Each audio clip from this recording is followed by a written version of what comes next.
Fala pessoal, tudo bem com vocês? Hoje no Bipopcast a gente tem uma presença muito especial, Cauê Oliveira, da Block Trends, researcher também. Sempre converso com ele em off, ele também sempre posta umas análises muito boas no Twitter, fora os textos de research da Block Trends em si. E fazia tempo que a gente não conversava, a gente conversou, se eu não me engano, antes do Halving no Bipacast. Então, para vocês terem ideia, já faz um ano e alguma coisa. Esse ciclo de alta aconteceu muita coisa, ele talvez esteja chegando nos finalmente, talvez não. Então, para entender a visão do Cauê sobre isso, eu achei legal trazer ele aqui para conversar com vocês.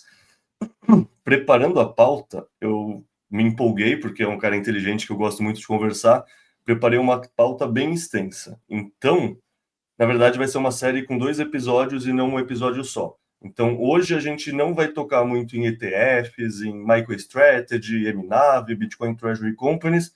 Isso fica para a parte 2. A parte 1 é realmente entender em que momento do ciclo a gente está, que tipo de indicador ele gosta, ou está acabando o ciclo, não, esse tipo de coisa.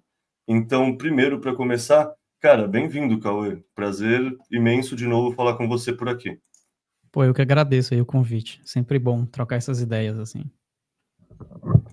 Boa, eu quero, sei lá, não vou pedir para você se apresentar, você já gravou aqui, você grava em outros lugares, acredito que o pessoal te conheça. Então eu quero pedir para a gente começar falando desse seu tweet, que é macro mais on-chain. E quem ainda não percebeu o poder de usar essas duas ferramentas em conjunto, provavelmente vai continuar negociando notícia e seguindo o guru. Achar confluências em duas formas totalmente distintas de observar o mundo é o verdadeiro alfa. Eu queria pedir para você aprofundar um pouco mais essa visão, por favor. Vamos ver se eu consigo fazer isso sem tomar todo o nosso podcast, né? Porque você já começou com algo que claramente dá para perceber aí pelo post, que foi uma reflexão que eu tive e ela não surgiu do nada, né? Ela não é algo que foi plantado na minha cabeça porque sim, mas algo que eu venho construindo aí já há mais ou menos uns 3, 4 anos, né? Eu acho que a composição do formato de research, de estrutura de pesquisa que eu faço, ela acabou tomando essa forma de linha de raciocínio que não é muito comum a gente ver, pelo menos que não existia até, sei lá, há poucos anos atrás, né? Você consegue contar aí nos dedos de uma mão ou duas, pessoas que conseguem fazer esse tipo de confluência de análise de forma significativa e precisa, não é? Quando você une a análise on-chain com macro, você desbloqueia um achievement dentro da leitura do Bitcoin, que é você olhar de fora e de dentro em simultâneo, né?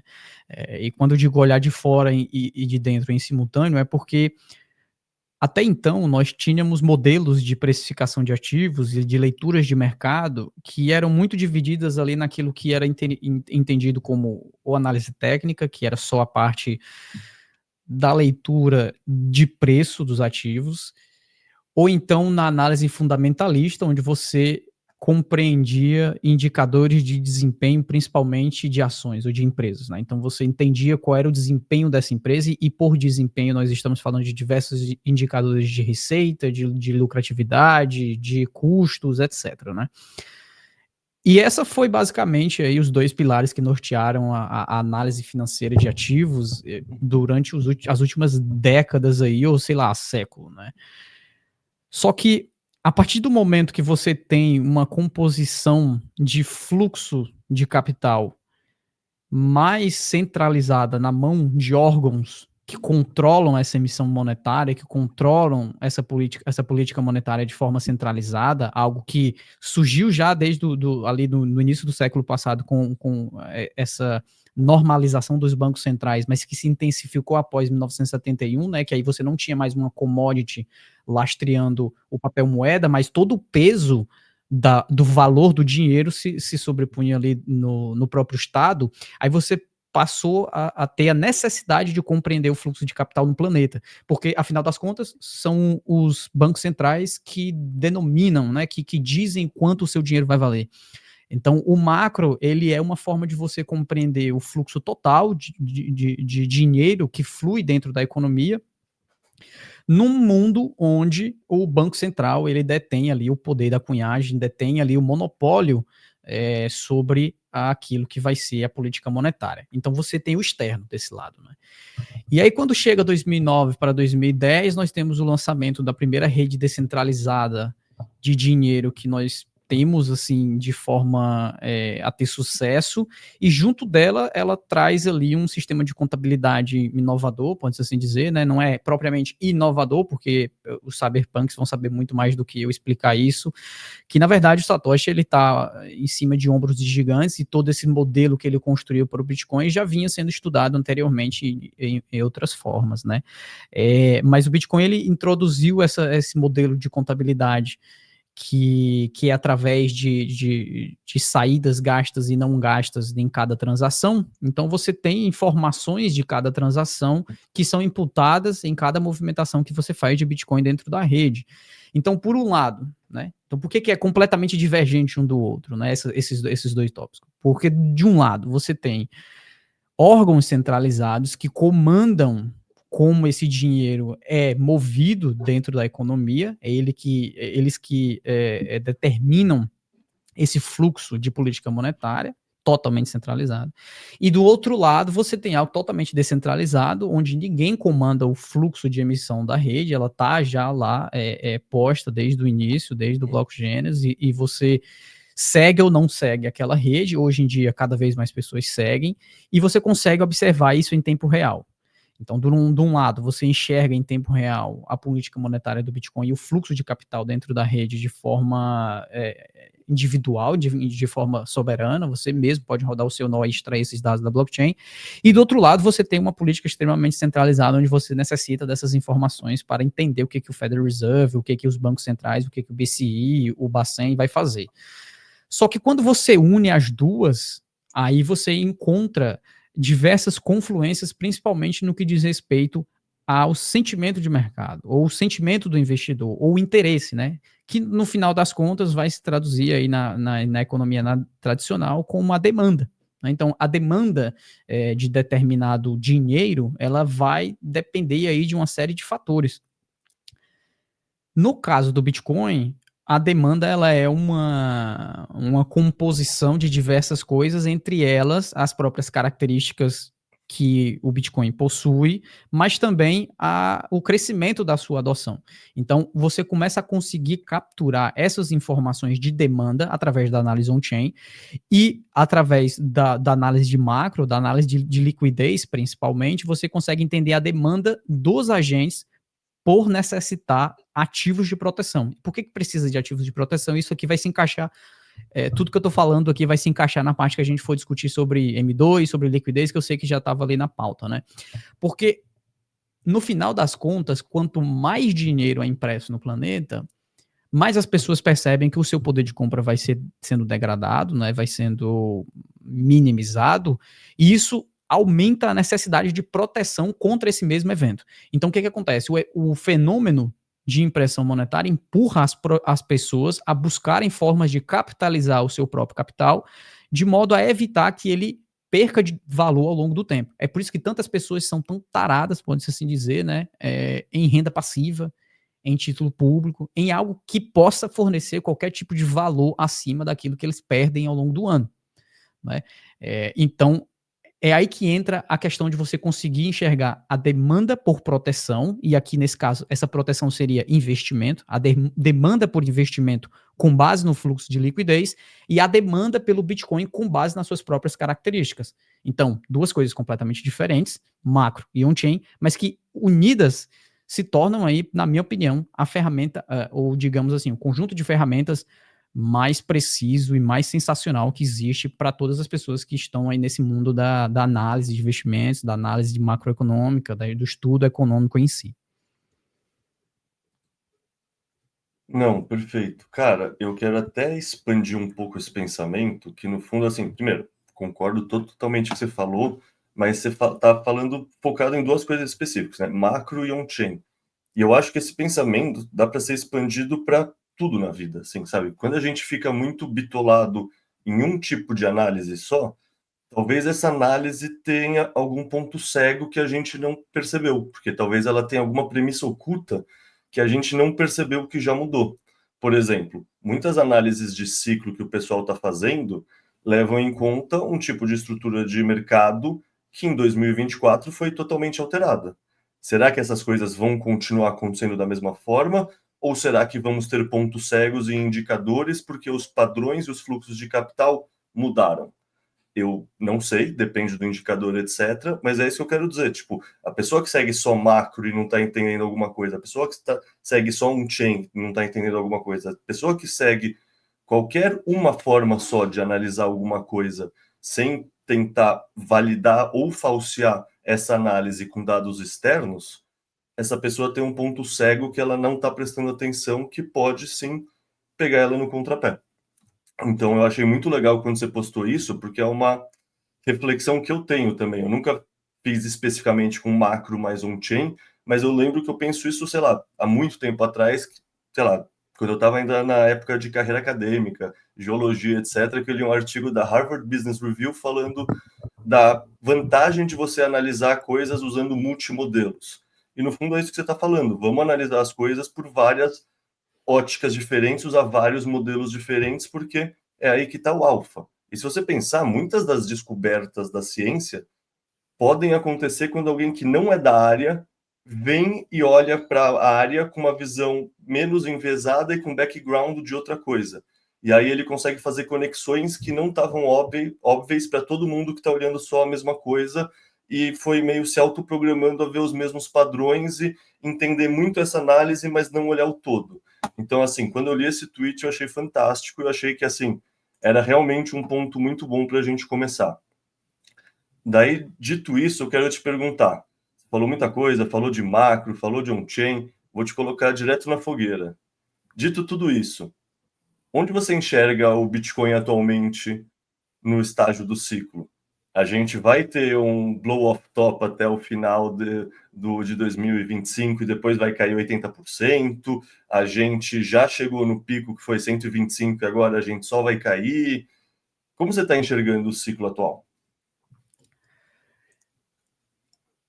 Primeiramente, eu vou logo dizer que eu não acho que a gente bateu o topo do ciclo, tá? Então, já é o primeiro ponto aí que deve... E quem me acompanha, principalmente os nossos clientes lá no Blocktrend, sabem muito bem que essa é a minha visão principal nesse momento agora. Eu não acho que a gente atingiu o topo de ciclo de mercado. Entretanto, a gente também não está na melhor zona, pode-se assim dizer, de acumulação dentro do ciclo, né? Então, eu costumo rastrear muito os estágios de ciclo por risco, né?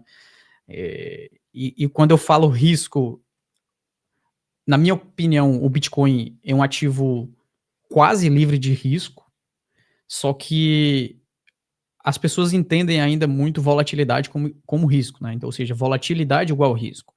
Isso é uma visão muito do mercado tradicional e tudo bem, até faz sentido, porque principalmente para o investidor mais novato, quanto maior é a volatilidade, maior de fato é o risco para ele cometer um erro ali dentro da sua alocação.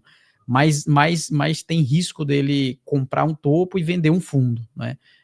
Porque esses dois momentos são momentos de picos de volatilidade, tanto no topo do mercado quanto no fundo do mercado, e isso aqui você pode pensar, que mercado? Você pode pensar o mercado dentro de uma janela de 3 a 4 anos, mas você também pode pensar numa janela de investimento de 6 meses, por exemplo, né?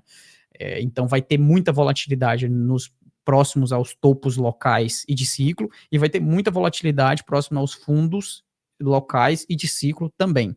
Então é natural que o investidor enxergue risco como maior volatilidade, porque é onde tem a maior probabilidade, de fato, de muita gente cometer alguma ação inequívoca. Aliás, equívoca, né? Então, pensando nisso, eu baseio a minha análise em análise de risco. Então, como é que eu faço para ver? Não necessariamente na análise da volatilidade em si, mas na análise do quão arriscado é para o investidor colocar um capital ali e ele está fazendo uma besteira. É assim que eu analiso o risco. Então, para eu analisar risco, eu construo, e eu tenho feito isso aí nos últimos anos de forma intensa, é tentar encontrar formas, dados que me ajudem a basear ou fundamentar uma decisão que vai te dizer, aqui tem menos risco de você fazer merda e aqui tem mais risco de você fazer merda. Então, se eu fosse agora balizar onde é que está todo mundo, balizar todo mundo onde é que nós estamos dentro do ciclo, nós estamos mais perto da zona de fazer merda do que da zona de não fazer merda, pode-se assim dizer. Então, ali em novembro de 2022, a chance de você fazer uma besteira era muito pequena, porque você já tinha um cenário de estresse de mercado na ponta Se a pessoa comprada, né? vendeu o Bitcoin... Exatamente. Na ponta comprada, né? O risco existe nas duas pontas. Na ponta comprada, o risco de você fazer uma besteira ali era muito pequena. Você podia alocar de forma muito intensa, porque nós já tínhamos um cenário de realização de prejuízo muito excessiva, nós já tínhamos um cenário de capitulação muito grande, principalmente de investidores novatos. Então, você se posicionar na ponta comprada ali teria um risco muito baixo.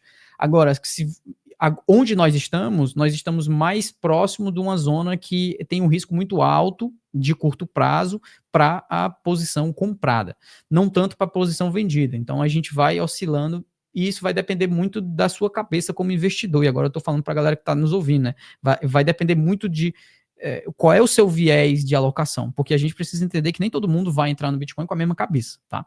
A minha cabeça e a do Leta aqui é para quando a gente for velhinho, tiver com a cabeça branca e as costas doendo pra caramba, a gente fala, tá bom, agora eu vou vender ali um pouquinho de Bitcoin e vou comprar, sei lá, uma casa, e vou ficar aqui, vou pagar aqui meus cuidadores, algo assim do gênero. Mas tem gente que tá falando assim, pô, cara, eu preciso pagar uma parada que eu tenho aí, uma dívida que eu tenho, eu quero comprar uma casa no ano que vem, eu quero... Então, já tem um horizonte de tempo menor. Minha câmera desfocou aqui, deixa eu voltar. Então, isso acaba mudando um pouco como é que a pessoa enxerga o ciclo e aonde é que ela vai se posicionar dentro do ciclo, né? Se eu fosse fazer uma analogia, eu diria que, assim, a festa ela ainda está acontecendo, a galera ainda está dançando, a música ainda não parou. Só que eu não quero estar perto do DJ agora, né? Eu quero estar mais perto da porta. Se eu fosse aqui, e aqui pensando novamente, na cabeça de alguém que vai negociar esse ciclo.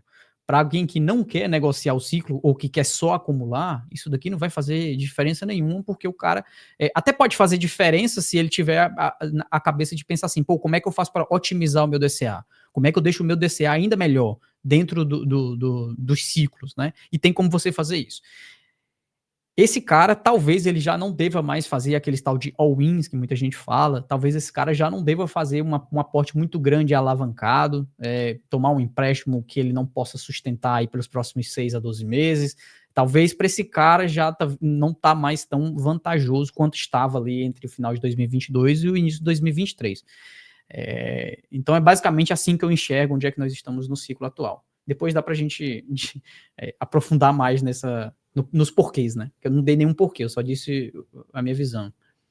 Tá, primeiro eu vou te perguntar... Não, primeiro diz o porquê da sua visão, depois eu pergunto a minha visão e te pergunto onde tá errado. Mas primeiro me explica então o porquê. O que você tá olhando que te faz pensar assim no ciclo atual?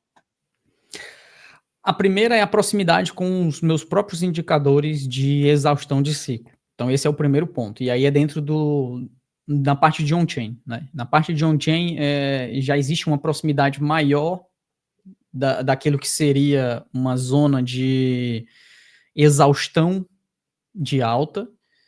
Então, esse é o primeiro ponto. O segundo ponto é em termos de ciclo de liquidez global. Então, também em termos de ciclo de liquidez global, ela começou a expandir no final de 2022 para o início de 2023. Então, a gente já está há bons anos de expansão de liquidez global.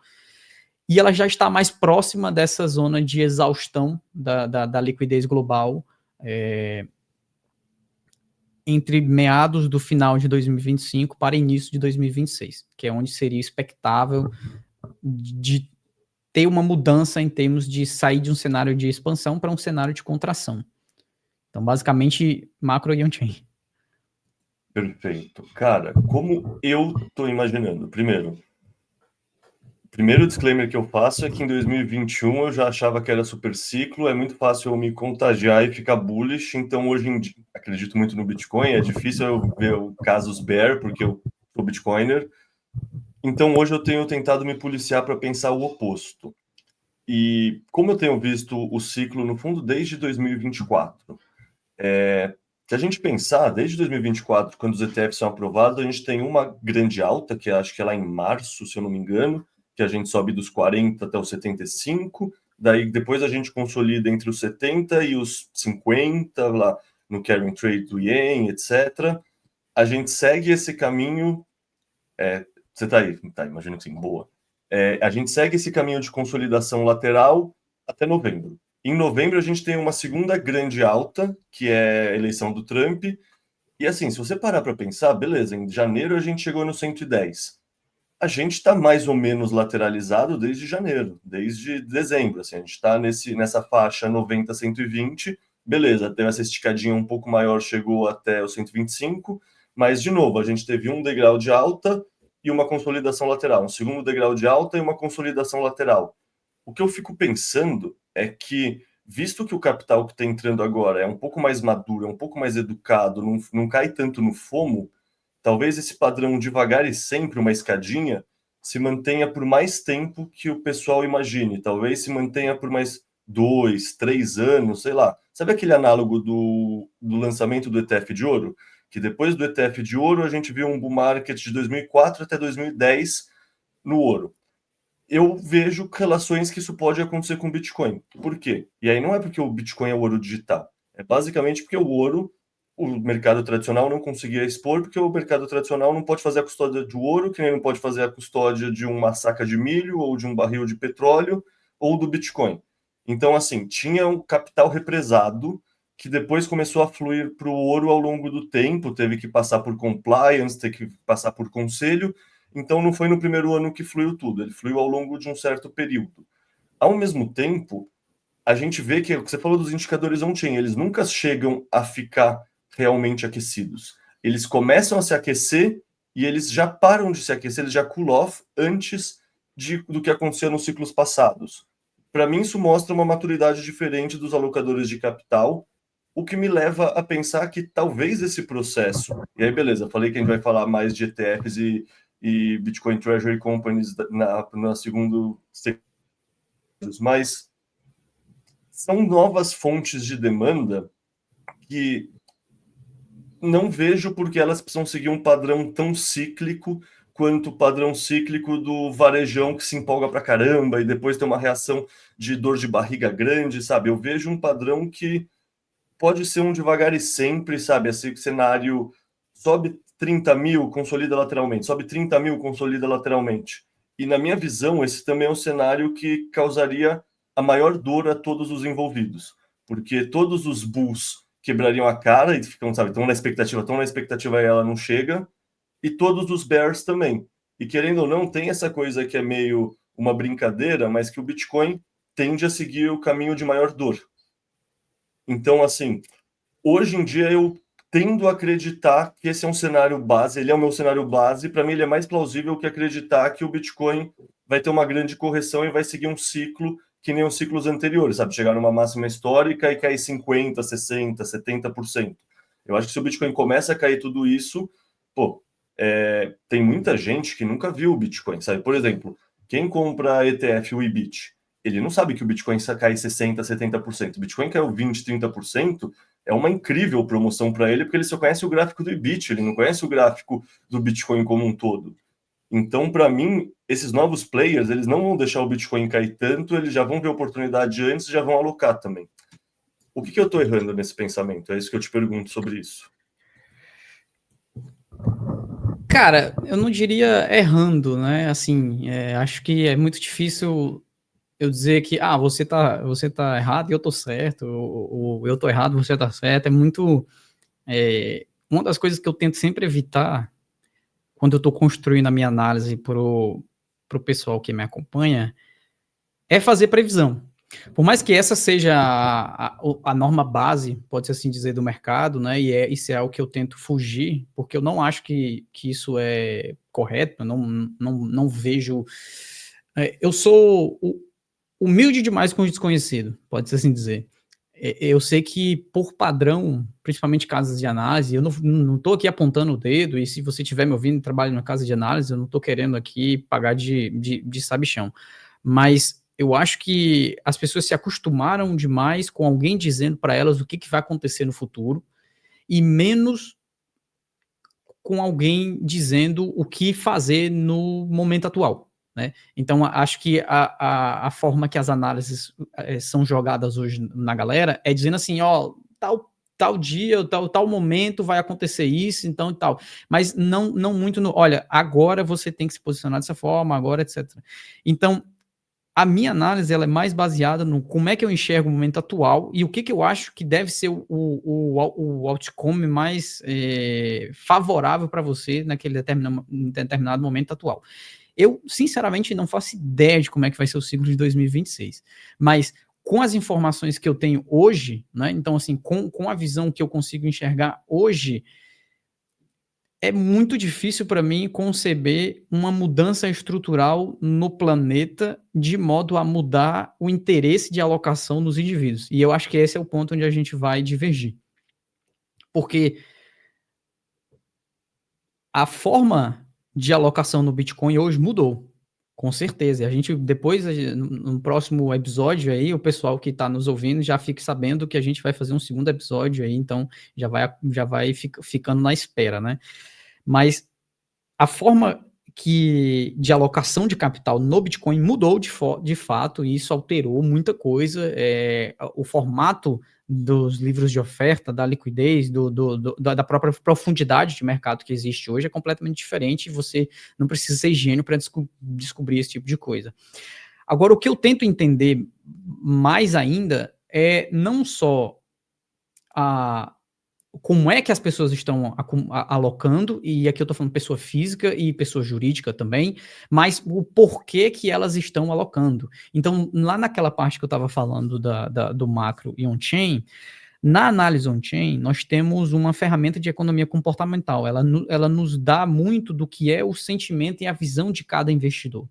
E na parte de estudo de liquidez, a gente consegue entender a propensão dos agentes a alocar capital em outros tipos de ativos fora daquilo que é a moeda de denominação dela. Ou seja, se você está no Brasil, a sua moeda de denominação é o real. O que vai te impulsionar, o que vai te incentivar a você sair do real e colocar em alguma outra coisa, né? E aí são vários motivos, né? No Brasil, a gente pode adicionar até outras outras características que vão para a parte política, fiscal, ideológica, etc. Mas vamos excluir essa parte por enquanto e vamos nos ater somente no fluxo de capital, que é o mais comum de existir de forma ampla no planeta inteiro. Por exemplo, lá na África vai ter um interesse de alocação diferente do que tem no Japão, por exemplo, né? Mas em ambos os casos, e aqui é praticamente todas as economias desenvolvidas e subdesenvolvidas, elas funcionam de modo a ter períodos de expansão e contração nas suas bases monetárias e liquidez, porque os períodos de expansão, ou digamos assim, de injeções de liquidez, eles servem para ativar a atividade econômica. Então, elas buscam, de certo modo, melhorar os indicadores, e aqui passa muito por um populismo, pode-se assim dizer, de dizer que, porra, olha, o nosso país está crescendo, a gente tem um PIB que aumentou tanto, a gente tem aí uma bolsa de valores que subiu tanto, e isso cria um efeito riqueza. E esse efeito riqueza, ele é muito bom para políticos, porque quando o indivíduo se sente rico num determinado momento, ele diz, porra, então se eu estou me sentindo mais rico, se os meus ativos estão subindo, se o preço da minha casa está subindo, o preço da minha carteira está subindo, significa que está tudo indo bem. Se as pessoas estão consumindo, significa que está tudo bem, e esse é a política que eu quero viver, né? Então é para isso que funciona, de certo modo, essas injeções de liquidez, de modo a gerar números melhores, etc. Só que isso tem um problema, né? Isso tem um problema, porque quando você injeta muita liquidez no sistema, ele acaba deteriorando o poder de compra, e isso acaba causando inflação de preços, que surgem em segundo momento, causada por inflação monetária, não é?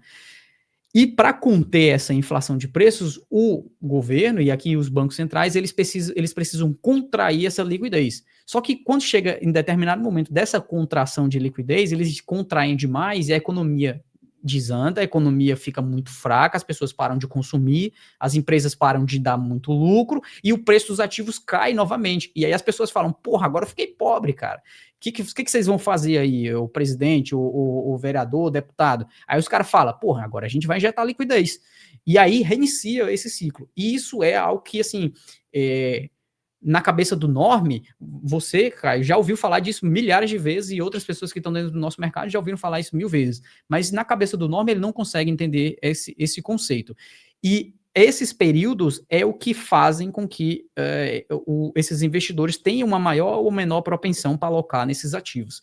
Dado isso, né, dado toda essa estrutura macro de liquidez que a gente vive, não tem nada que me indique que num cenário de contração de liquidez, nós tenhamos uma continuidade de alocação no Bitcoin igual àquela que nós temos hoje, porque isso nunca funcionou e não faz sentido, logicamente, você ter um cenário de menor atividade econômica, empresas com menos lucro nas suas operações, indivíduos com uma carteira com menos capacidade ou muitas vezes em queda, eles terem interesse em alocar no Bitcoin. Eu sei que vai ter uma camada da sociedade, do planeta, que vai estar comprando pra caramba ali. Só que essa não é a camada que eu diria ser a dominante, né? Eu acho que não é a dominante. Eu acho que, principalmente no que diz respeito a fundos de investimento, a players institucionais, muita gente dos ETFs que vem da bolsa tradicional, eles vão ser mais sensíveis à liquidez do que bitcoiners. E por mais que eu quisesse que o Bitcoin fosse o maior poder aqui e que agora a gente só vai ter Bitcoin dentro aqui do mercado do Bitcoin, eu acho que não é, né? Eu acho que vai crescendo, está crescendo isso, com certeza, mas eu acho que a grande dominância ainda em termos de proximidade, de correlação, pode-se dizer, com ativos tradicionais. E tinha até um gráfico aqui do James, inclusive, tá faltando o gráfico aqui. A gente tá falando demais, eu não tô mostrando nenhum Quando gráfico. você Isso me quiser, coloca o incomoda. gráfico que você quiser, cara, sem dúvida. Esse gráfico aqui, ele é muito interessante porque ele mostra que desde 2022 é tudo um trade só, né? Como o James costuma chamar do check on chain, né? E esse gráfico ele mostra um padrão de correlação aqui entre o Bitcoin, o S&P 500, Bitcoin, a Nasdaq, Bitcoin e o ouro.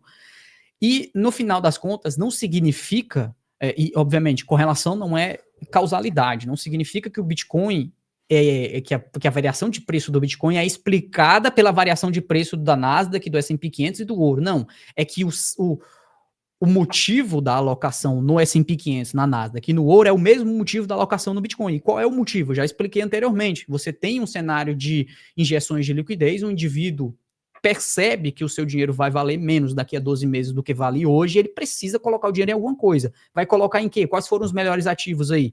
S&P 500, Nasdaq e Bitcoin. Então isso fica natural que o entendimento desse investidor vai ser o mesmo, né? E quando você percebe que, beleza, todo mundo vai negociar de forma muito similar em relação àquilo que eles acreditam serem bons ativos, quando nós tivermos um momento de contração na atividade econômica, e eu até coloquei aqui um outro gráfico, cadê? Perdi o gráfico. Ué, peraí. Tá pra cá. É que é muito gráfico.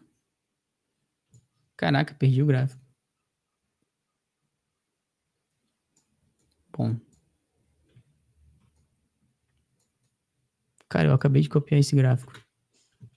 Não era esse. Eu copiei 2 gráficos iguais. Deixa eu ver se eu acho aqui. Tá aqui, ó. É esse daqui. Quando nós temos um cenário... Ó, olha que curioso esse gráfico aqui. Esse gráfico aqui não tem nada a ver com Bitcoin, né? Mas tem tudo a ver. Esse é o PMI Diffusion Index e ele vai te mostrar aqui períodos onde nós temos maior atividade econômica e menor atividade econômica. Então, olha que curioso. Nós temos um período aqui de contração que é justamente entre 2018 e o final de 2019. Nós temos um período aqui de contração que é ali entre 2014 e 2015. Nós temos um período de contração que vai ali de 2022, final de 2022 a início de 2023. E nós temos aqui, por enquanto, não é uma contração do tamanho dessas outras aqui que nós tivemos, principalmente quando a gente olha assim, né? Seria basicamente um cenário de melhoria, mas não tanta melhoria assim. E esse gráfico aqui, ele mostra muito bem isso que eu te falei em termos de atividade econômica. O PMI Diffusion Index, ele pega basicamente o PMI de, acho que é 50 ou é 80 economias no planeta, e mostra aquilo que, no que diz respeito à indústria de manufatura, ou seja, quanto mais a indústria funciona nessas economias, e ele é diretamente, se você colocar aqui o gráfico do Bitcoin por ciclo, você vai ver que casa muito bem com períodos de queda na atividade industrial no planeta com as quedas do preço do Bitcoin. E por mais que não tenha nada a ver uma coisa com a outra, pode-se assim dizer, né? Por detrás dos panos, ela significa basicamente o mesmo fluxo, que é esse fluxo aqui em termos de liquidez global, né? E aqui eu tenho um gráfico da liquidez global da Cross Border Capital, e você consegue ver exatamente aquela mesma dinâmica que acontecia no PMI, só que agora vai desde 1965 até agora. E nós temos essa onda senoidal aqui em vermelho, mostra justamente esses períodos de expansão e contração que existe nessa estrutura de ciclo do mercado. Você pode ver que atualmente, nós estamos num cenário de alta, né? Então está subindo a liquidez global, e ela é expectável de atingir um topo de acordo com esse fluxo senoidal aqui, que não é 100% preciso, tá? Ele não vai te dar, é um gráfico que vai desde 1965, ele não vai te dar o dia e o mês, né? Ele está olhando aí quase 100 anos, então ele provavelmente vai te dar uma janela bem ampla ali, esse espacinho daqui para cá, ó, já dá quase um ano, então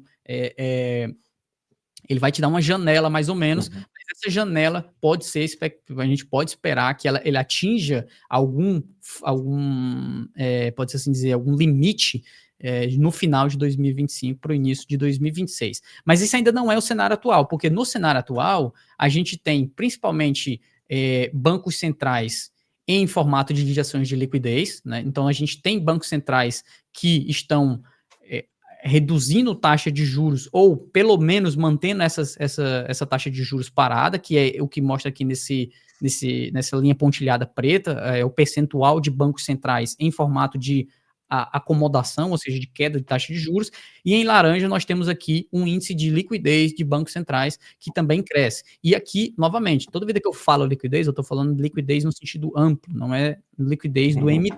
Tá? E aí depois a gente pode discutir essa, que eu sei que estava na pauta aí, mas eu não vou estender agora, depois a gente pode voltar a isso aqui. Não, deixa eu inclusive conectar então, porque assim, eu até postei dia desses no Twitter com uma provocação, um gráfico do M2 e falando, pô, mas calma lá, o Bitcoin não segue a liquidez global? Porque é o que ficou na moda no Twitter no último ano, que você traz aqui muito bem, esse gráfico. E esse gráfico, assim, para mim, me lembra o quê? E depois eu quero que você diga a sua opinião, mas é aquela história que o Excel aceita qualquer coisa, né? Tipo, não, é só você atrasar 80 dias que encaixa perfeito. Não, agora atrasa 120 dias. Não, agora atrasa só 80 aí.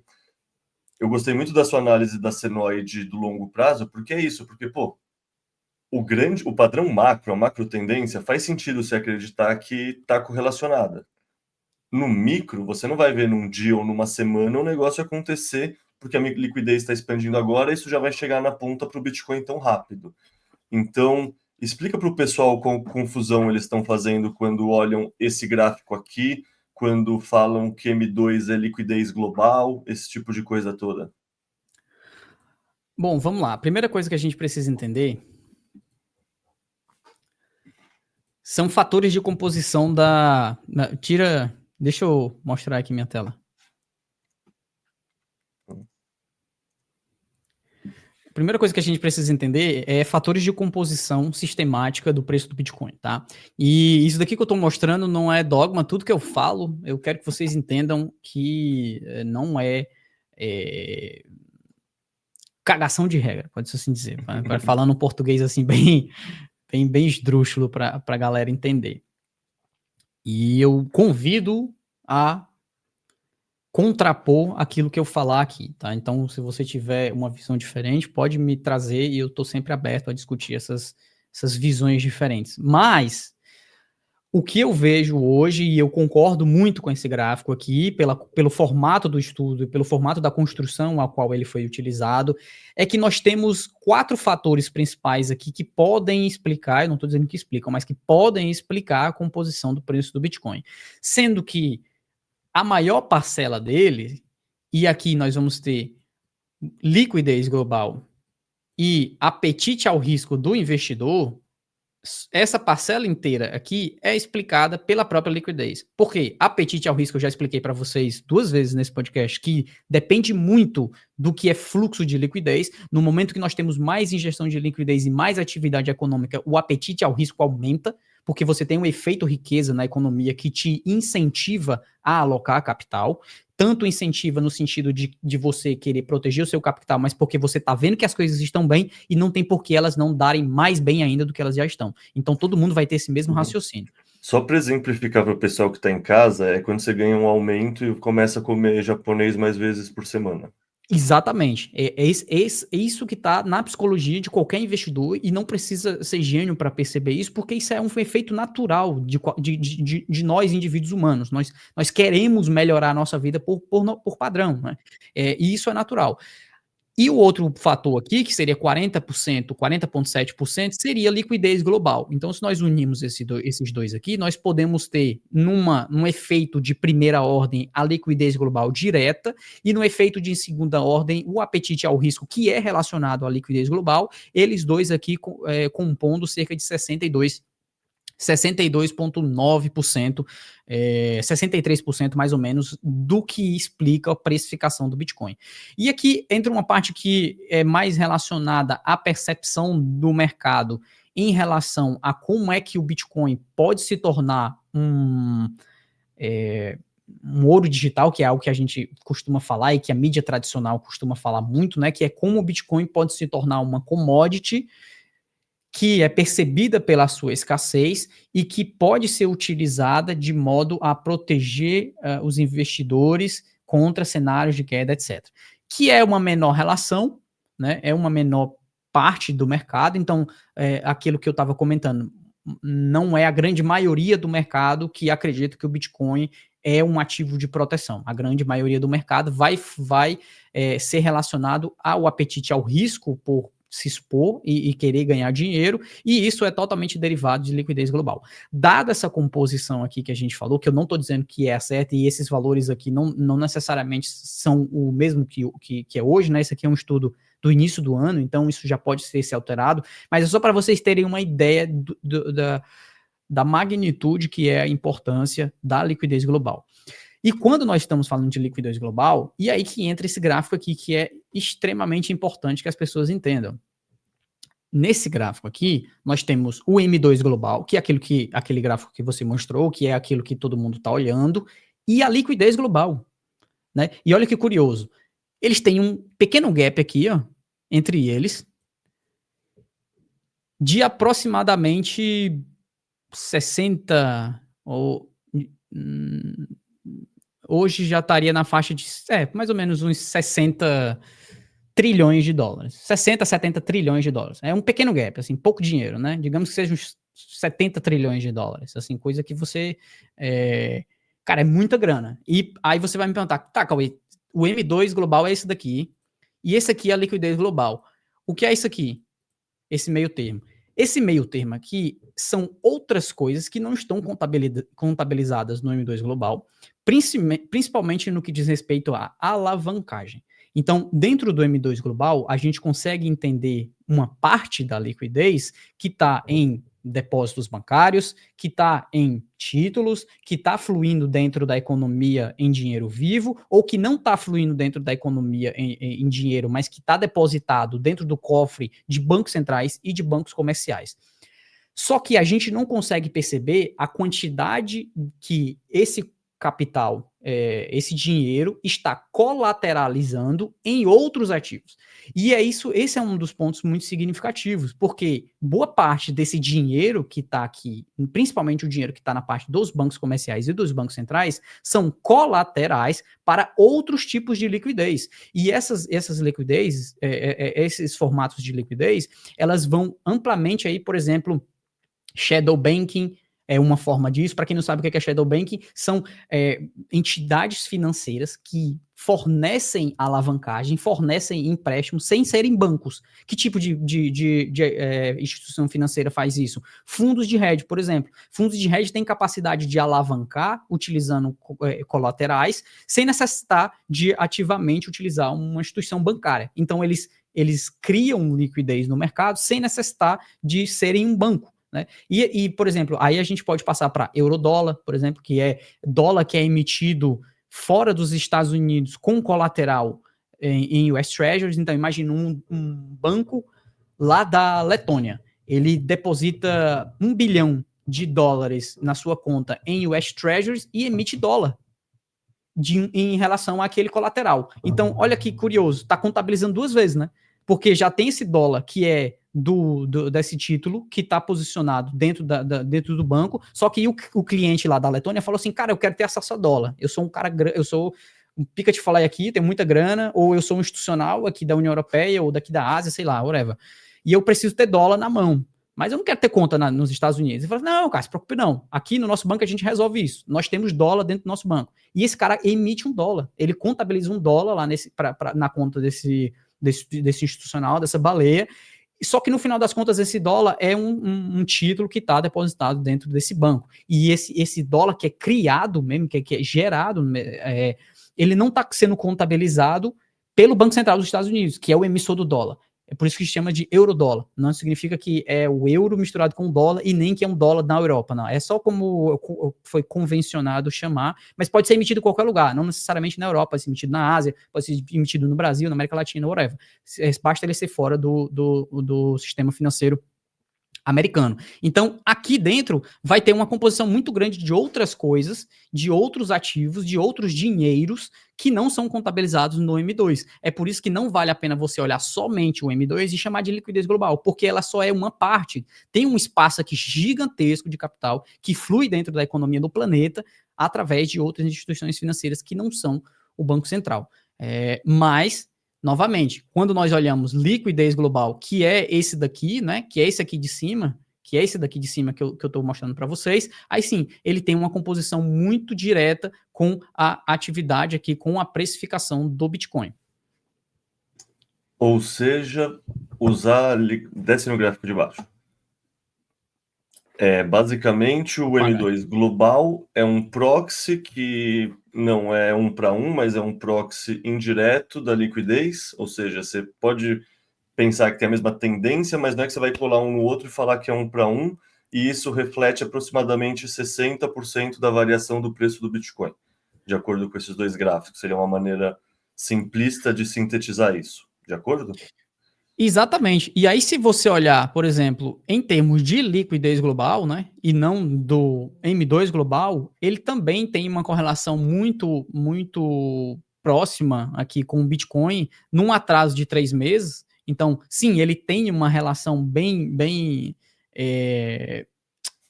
próxima com a precificação do Bitcoin num atraso de 3 meses, mas ele é mais preciso olhando a liquidez global no sentido amplo, do que você olhando somente aqui a parte do M2, passei demais, do M2 global, né? Então, a liquidez global, ela tende a ter uma resposta muito mais significativa ao preço do Bitcoin que o M2 global. Mas sim, ambos têm alguma relação, eles só não podem ser olhados aí exclusivos, né? Eles não podem ser aí tidos como a única coisa que afeta o preço do Bitcoin. E o pessoal tem olhado o M2 global porque é mais fácil achar no TradingView, então? Por que o pessoal está tão focado no M2 global na sua visão? Porque é muito difícil rastrear a liquidez global. É quase impossível, para ser sincero. O que nós temos aqui, isso que eu estou mostrando para vocês, atualmente a liquidez global ela vai estar aí mais ou menos nos 100, se aproximando de 180 trilhões de dólares, talvez até já tenha ultrapassado esses 180 trilhões de dólares. Ela é muito difícil de ser rastreada, né? Porque por esses dois mecanismos que eu acabei de explicar, né? O primeiro é o Shadow Bank e o segundo é o Eurodólar. Como é que você vai saber quanto que um banco lá na Indonésia está emitindo de dólar? Você não vai saber. Você não vai conseguir ter, você não vai jogar no Google e falar, tá aqui, ó, foi tanto no mês passado. Você não vai achar. Até mesmo porque não é do interesse deles que a galera saiba. Né? Porque eles emitem principalmente esse dólar fora dos Estados Unidos, eles estão criando dólar, né? Fora dos Estados Unidos, diretamente para institucionais, para fundos, para gente que negocia muita grana, e essa galera não gosta que as suas negociações estejam aí à vista de todo mundo, né? Obviamente, se você for diretamente no órgão regulador desses países, se você for lá na entidade que regula os bancos comerciais em cada um desses países, eles vão ter um relatório, mas aí, porra, como é que você vai unir aí relatório de regulador de instituição bancária de 50, 60 economias? É impossível. Então você não consegue ter esse rastreamento direto. E isso daqui é uma aproximação. Isso que a Cross Border faz é uma aproximação daquilo que é de fluxo. E o outro ponto, além do que é emitido no Eurodólar, na parte de Shadow Bank fica ainda mais difícil. Porque aí não tem porquê nenhum uma entidade privada, o público ainda tem, né? Então, tipo assim, se for Banco Central, se for essas outras coisas, eles precisam ter algum nível de transparência, que a gente sabe que é questionável, né? Essa ideia de transparência, porque a gente não pode confiar muito que aqueles dados que eles estão mostrando é real. Já na parte do privado, aí é zero. Né? Se eu sou uma empresa, eu tenho zero interesse em divulgar os meus números para você, não tem um porquê estar te mostrando o que eu sirvo aqui para os meus clientes. Isso na cabeça de um hedge fund, na cabeça de um high frequency trading que negocia com alavancagem e não necessariamente é uma instituição bancária. Então, ele vai ser muito difícil rastrear isso. Agora, o M2 Global, você consegue ter uma aproximação. Você captura ali quanto vai direto no site do Banco Central de cada um desses países, vê quanto é que está o número atualizado do agregado monetário M2 dele, soma tudo, e você vai ter ali o M2 Global, né? Entendi. Então é o jeito mais fácil e simples, dar uma resposta que é direcionalmente correta, então até que dá alguma informação, mas é isso, você não Dá, pode acreditar que isso tá uma relação direta, um para um, e basear seus trades achando que vai estar sempre colado um no outro. exatamente. Perfeito. Cara, a gente discutiu essa parte de liquidez relacionada a M2, expansão de liquidez, etc. Muita gente também comenta sobre queda e aumento de juros relacionado à liquidez. E muitos analistas estão assumindo que o Fed vai começar, sabe, retomar o ciclo de corte de juros a partir de setembro. Isso pode fazer o ciclo, na sua visão, se estender além de 2025 para 2026, se tiver mais cortes de juros? Não sei, como você lê essa questão de como os cortes de juros afeta nesse ciclo de liquidez e como isso afeta o próximo 6 meses, um ano do Bitcoin? Se eu fosse responder em uma palavra a sua pergunta que você fez ali agora, eu diria que pouco.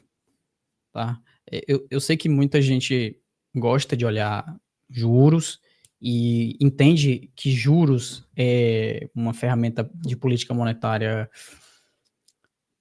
importante para o Banco Central, e tudo bem, é de fato uma ferramenta muito importante para o Banco Central, mas, na minha opinião, hoje, juros virou uma cortina de fumaça que tem muita gente caindo, sabe?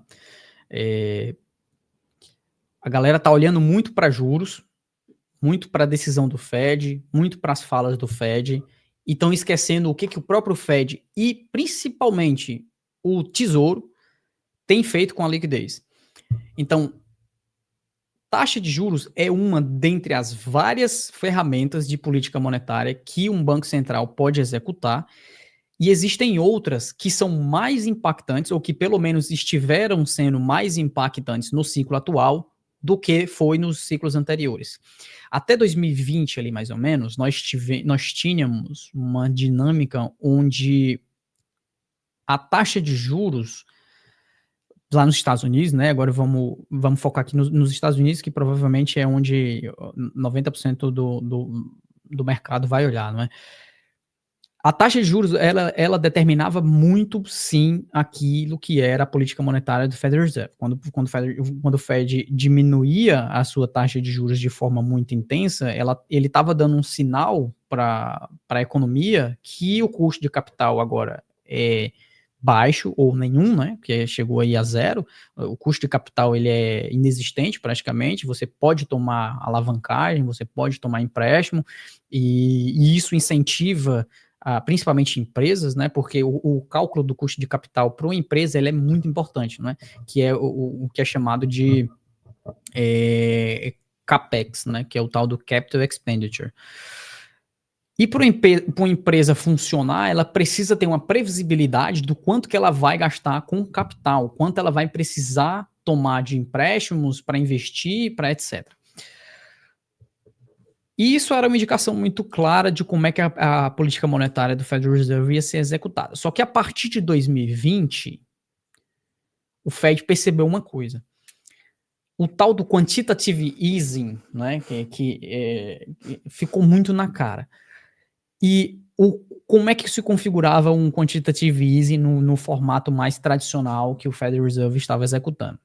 Ele baixava juros de um lado e do outro lado ele comprava títulos no mercado aberto. Então, essa compra de títulos no mercado aberto ia para dentro do Fed Balance Sheet, para dentro do seu balanço de ativos, e essa compra de títulos era feita com dinheiro que foi magicamente criado, dinheiro mágico, né?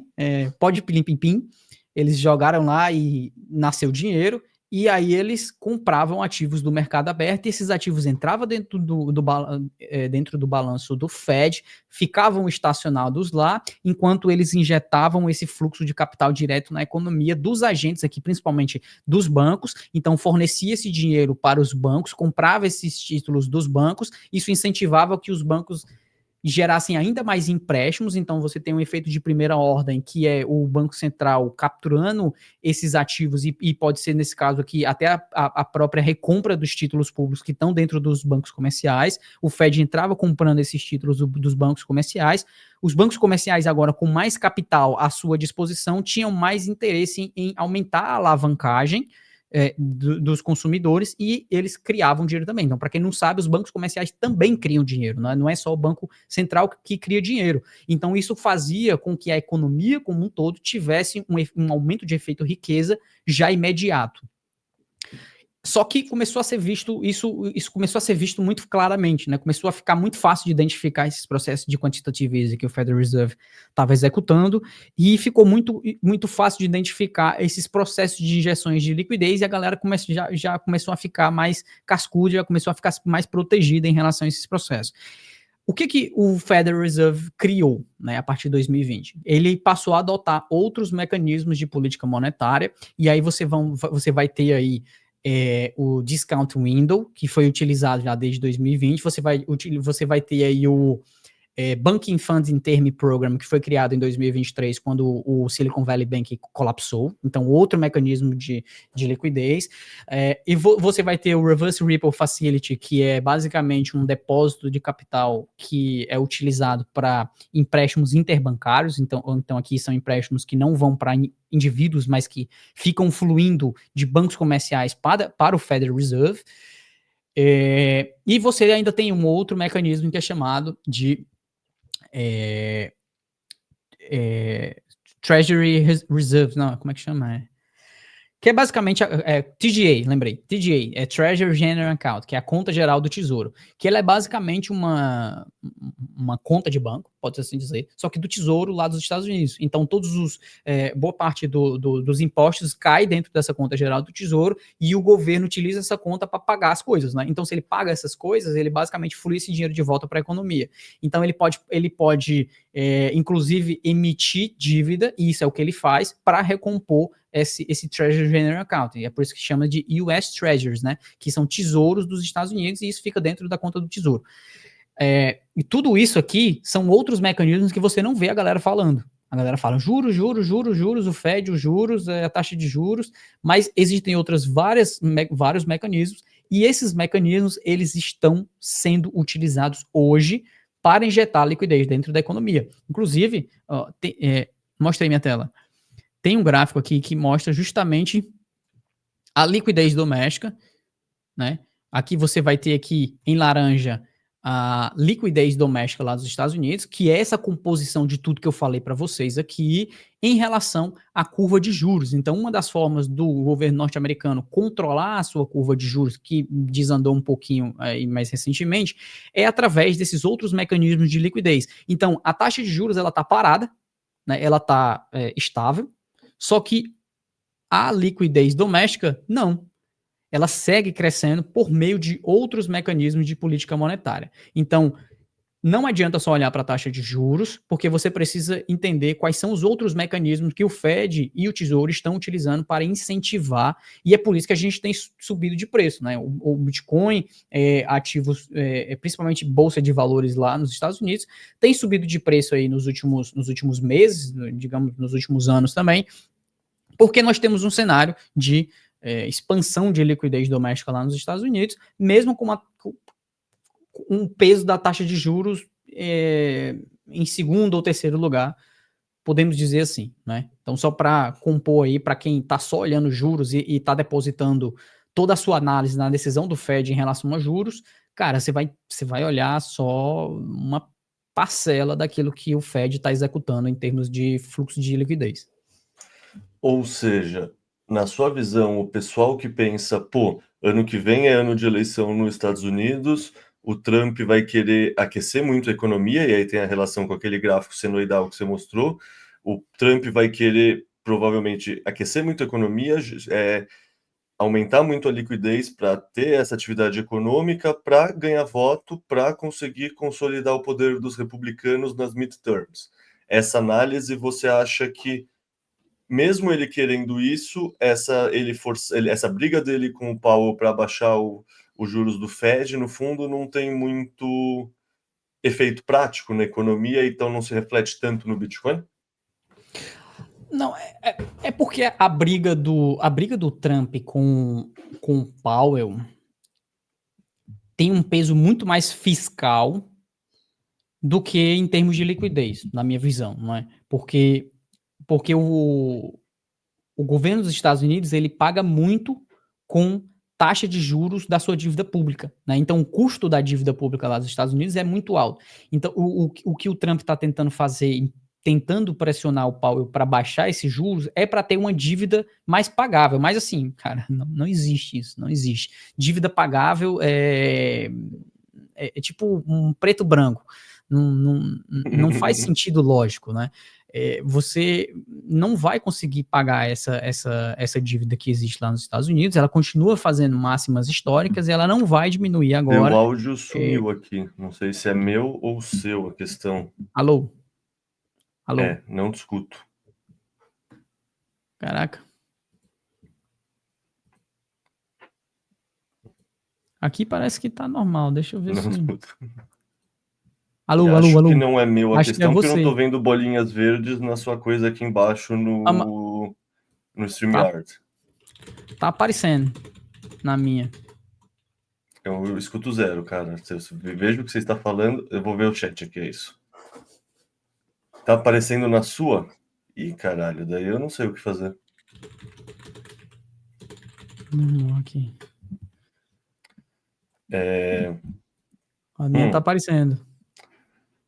Eu acho que aqui tá normal. Eu também acho que aqui tá normal. Não sei o que te dizer. Deixa eu testar qualquer outra coisa no meu YouTube só para ver se não é o meu áudio que morreu para sempre. Para ver se é coisa. Não, meu YouTube funciona normal. Estranho.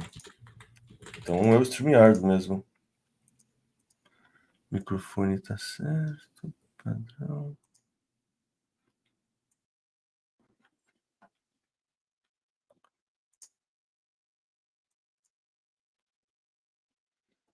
Olha que beleza.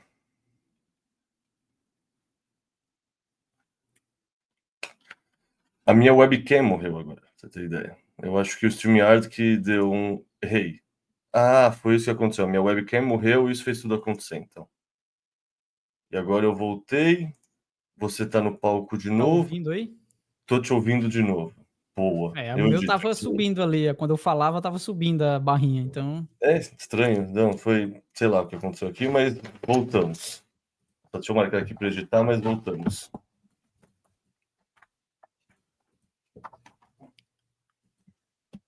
Já nem lembro o que eu tava falando, mas pode seguir aí com a...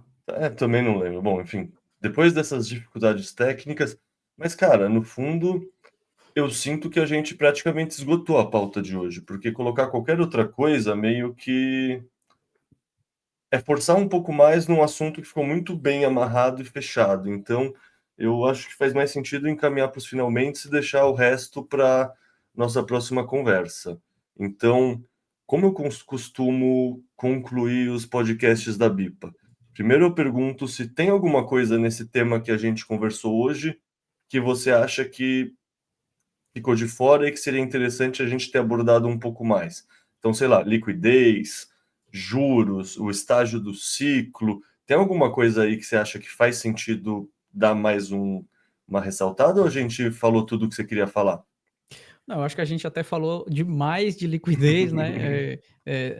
Daria para ter abordado um pouco mais na parte de on-chain, porque foi bom que a gente começou ali com dois frameworks que eu costumo utilizar para avaliar o mercado e a gente acabou concentrando um pouco mais na parte de macro e não tanto na parte de on-chain, mas aí a gente pode fazer aí no segundo round, a gente fala um pouco mais sobre on-chain, mas tem muita informação também em on-chain que meio que solidifica isso tudo que a gente estava falando sobre macro, né? Tanto na parte dessa exaustão do ciclo comprador acontecendo em algum momento aí no próximo ano, a gente pode ter um cenário, pelo menos momentâneo, não necessariamente vai ser o ano inteiro, como por exemplo, em 2022, a gente teve um cenário de contração que levou quase um ano inteiro para ser consolidado, né? Foi 2022, a gente só foi ter alguma melhoria em termos de liquidez, em termos de on-chain, lá em novembro para dezembro, né? E o resto do ano inteiro foi de contração. Não necessariamente a gente vai ter isso em 2026, o único cenário onde eu enxergo essa contração de liquidez vindo de forma muito intensa e muito longa seria no cenário onde a gente estaria numa bolha. E eu digo não no mercado, não no Bitcoin, mas existem, principalmente na parte de empresas de tecnologia, etc., já múltiplos muito esticados, e tem muitos analistas que falam dessa parte aí da empresas de IA e a saturação do mercado de IA e blá blá blá. Pronto. Esse seria o único cenário onde talvez a gente poderia ter uma quebra muito mais intensa e uma necessidade de contração de liquidez mais severa, mas que depois iria vir com um cenário de injeção de liquidez muito severa também, né? Que foi mais ou menos aquilo que a gente teve em 2020. Nós tivemos ali, antes teve um cenário de contração de liquidez muito intensa que se arrastou entre 2018 e 2019, e aí quando foi em 2020, porrou, né? Os caras apertaram o botão com força, imprimiram dinheiro pra caramba, jogaram dinheiro de helicóptero, né? Que é como foi conhecido. Então, esse seria o cenário.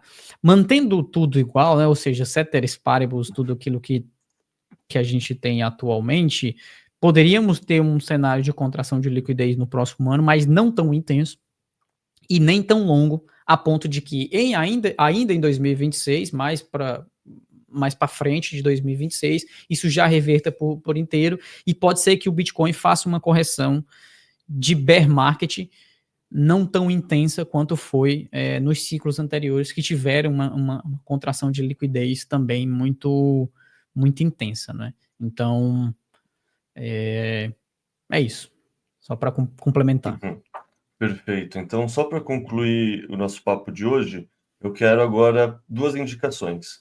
Uma indicação de leitura. A primeira é, sei lá, o que que você lê, o que que você acompanha, qual livro, qual analista você acha que o pessoal que quer aprender um pouco mais sobre análise macro, análise on-chain, deveria estar atento, deveria estar lendo. E aí o segundo é uma coisa também para a pessoa ler, mas aí que não tem a ver com trabalho, que não tem a ver com Bitcoin, que não tem a ver com economia, alguma coisa mais focada em lazer, entretenimento. Tá, na parte de economia, como a gente falou, porra, não tinha como ser diferente, já que a gente falou aqui muito sobre liquidez e eu mostrei aqui uma porrada de trabalhos do cara, né? Então, eu acho que na parte de liquidez, eu recomendo muito a galera conhecer um pouco mais do trabalho do Michael Howell. Ele é um velhinho aí de, sei lá, acho que ele tem uns 70 anos já, cabecinha branca, você vai ver ele em muitos YouTube, vídeos de YouTube, podcasts, etc.